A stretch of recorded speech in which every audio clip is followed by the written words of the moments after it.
हटाकर आत्मा में, क्योंकि आनंद आत्मा में है, आत्मा आनंद घन है। संसार के पदार्थों में आनंद नहीं है, वो हमारे मन की भ्रम है कि रसगुल्ला में आनंद आएगा कि जलेबी में आएगा कि इसमें आएगा, फिर आनंद आता नहीं, बल्कि वही विषय फिर बीमारी का भी कारण हो जाता, भोग रोग का कारण हो जाता है। तो इसलिए उससे मन हटाकर आत्मा में मन को जोड़ो कि बस आनंद स्वरूप आत्मा मैं हूँ, ये विषय आनंद रूप नहीं। इसलिए पेट भरने के लिए, भूख निवृत्ति करने के लिए ग्रहण करो, तन ढकने के लिए वस्त्रों का उपयोग करो, पेट भरने के लिए अपने अन्न को ग्रहण करो। लेकिन हम लोग तो लोगों को दिखाने के लिए वस्त्र धारण करते हैं, बालों की डाई करते हैं, नेल पॉलिश लगाते हैं, लिपस्टिक लगाते हैं, ये बार बार क्रीम पाउडर लगा के मसलते हैं, कपड़े जब जब बाहर जाते हैं तो कपड़े बदल कर, कल ये साड़ी पहनी थी आज ये साड़ी पहनूंगा, ये साड़ी पहनूं ताकि लोगों को पता लगे कि इसके पास कितनी साड़ी, एक साड़ी को 2-3 दिन बाद नहीं महीने भर बाद पहनेंगे तो लोगों को। इसलिए लोग घर के अंदर जैसे वो लॉन्ड्री में जैसे वो कपड़े टंगे रहते हैं लाइन की लाइन, ऐसे घरों में चूड़ियाँ, अलग अलग चूड़ियाँ, अलग अलग साड़ी की मैचिंग के लिए अलग अलग लिपस्टिक। तुम दुकान वाले के पास इतनी लिपस्टिक नहीं मिलेगी जितना कि तुमको किरण की ड्रेसिंग टेबल पे मिल जाएगी। इतने चूड़ियाँ, इतने प्रकार के नेल पॉलिश, इतने प्रकार की साड़ियाँ, सूट, ताकि लोग देखें, ऐसा पता लगे कि बहुत बड़ा, ये बदल बदल कर पहनते हैं। ये संसार के पदार्थों में सुख नहीं है, ये तो सब दुख का ही कारण है। सुख तो अपने आत्मा में है, इसलिए उसका चिंतन करो, उसमें ध्यान करो कि मैं आनंद स्वरूप आत्मा हूँ। ये जगत बंधन दुख रूप है, आनंद से रहित है। रटकर नहीं बल्कि अनुभव से, जैसे अपने नाम जाति के लिए कोई पूछे या ना पूछे वह तो निरंतर किस प्रकार का चिंतन अपने को दृढ़ करना है। मैं आत्मा हूँ, ये खाली शब्दों से रटने से काम नहीं। ये जैसे कि ओम सहज दृष्टा साक्षी अमृत आत्मा हम, तो ये हमने रट लिया। तो मेरे को कोरोना नहीं लग जाए, तो मेरे को ये नहीं हो जाए, तो मेरे को ज्वर आ रहा है, तो मेरे को ये खांसी आ रही है, अब तो लगता है कि मेरे को मैं मर जाऊंगा। और अब वो मंत्र गुरुजी ने बताया ना, कौन क्या बोले, वो मुझे याद हो गया। क्या याद हो गया? सहज दृष्टा साक्षी अमृत आत्मा हम। ओम सहज दृष्टा साक्षी अमृत आत्मा हम। ये कुछ नहीं करेगा, ये तो खाली वाणी से बड़बड़ कर दिया, ये कुछ भी नहीं है। तुम्हारा मनोभाव उसके साथ जुड़ना चाहिए कि मैं चैतन्य आत्मा, मैं दृष्टा आत्मा हूँ। और कैसा पक्का होना चाहिए तुम्हारा ये चिंतन, जैसे पिता ने बचपन में तुम्हारा को नाम रटा दिया कि तेरा नाम अपूर्वा है, तो अब मैं अपूर्वा हूँ और मैं फिर बढ़ गए हूँ। तो ये बढ़ गए और अपूर्वा, ये जो पूंछ जोड़ दी है, तो ये कभी टूटती नहीं है पूंछ, चाहे दिन हो कि रात हो, सुबह हो कि शाम हो, बचपन हो, किशोर हो कि जवान, जब कोई पूछे क्या नाम, अपूर्वा बढ़ गया, अपूर्वा बढ़ गया। तो ये जैसे अंदर बैठ गया, तो क्या तुम रोज बैठ के माला करती हो तो भूलती हो? तो भूलती भी नहीं, आश्चर्य की बात है। और माला भी नहीं, और इधर तो 1000 बार मुख से बोलते हैं ओम सहज दृष्टा साक्षी अमृत आत्मा हम।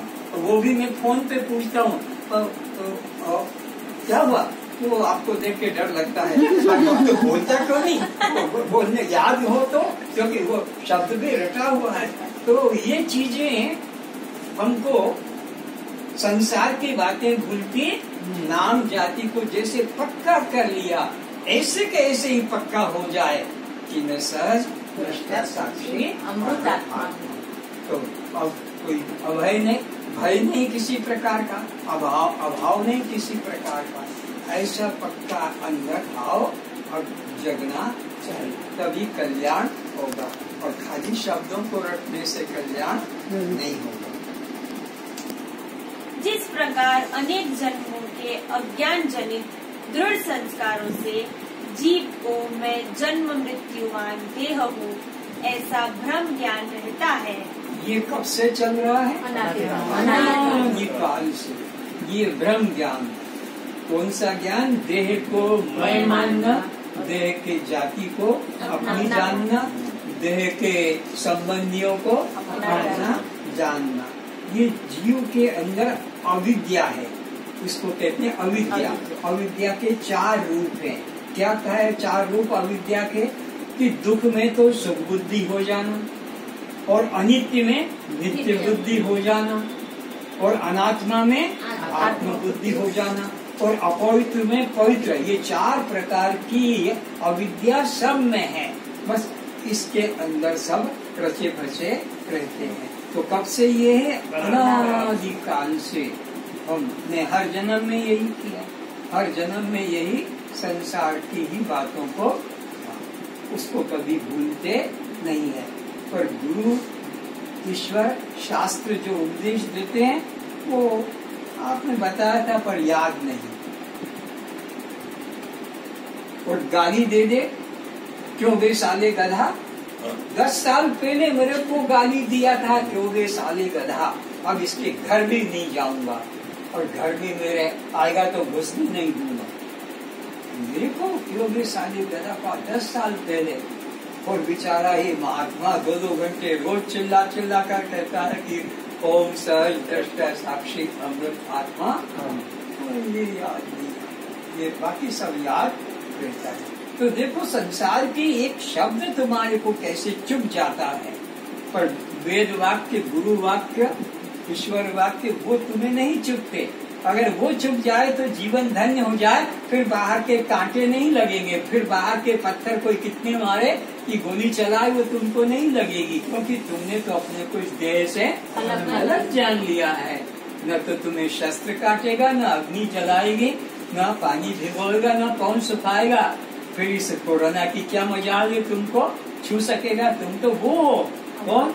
न तत्र सूर्यो भाति न चंद्र तारकम नेवा विद्युतो भाति कुतोयम अग्नि तमेव भांतम अनुभाति सर्वम तस्य भाषा सर्वम इदम विभाति।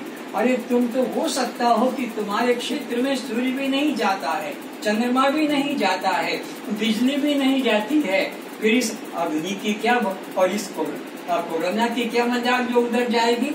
तुम्हारे होने से ये सूर्य चमकता है, तुम्हारे होने से चंद्रमा शीतलता देता है, तुम्हारे होने से पवन दिन रात चलता है, तुम्हारे होने से बादल से सूर्य से पानी उठता है और फिर बादल बनकर गिरता है, तुम्हारे होने से सब होता है। तुम अगर अपनी शक्ति खींच लोगे, तुम अगर अपनी चैतन्य आत्मा को कहा, तुम अगर अपनी शक्ति खींच लोगे तो ये सूर्य भी ठंडा हो जाएगा, ये चंद्रमा भी शीतलता नहीं बरसाएगा, गर्म हो जाएगा, फिर तो पृथ्वी से भी अन्न नहीं निकलेगा और न जल मिलेगा।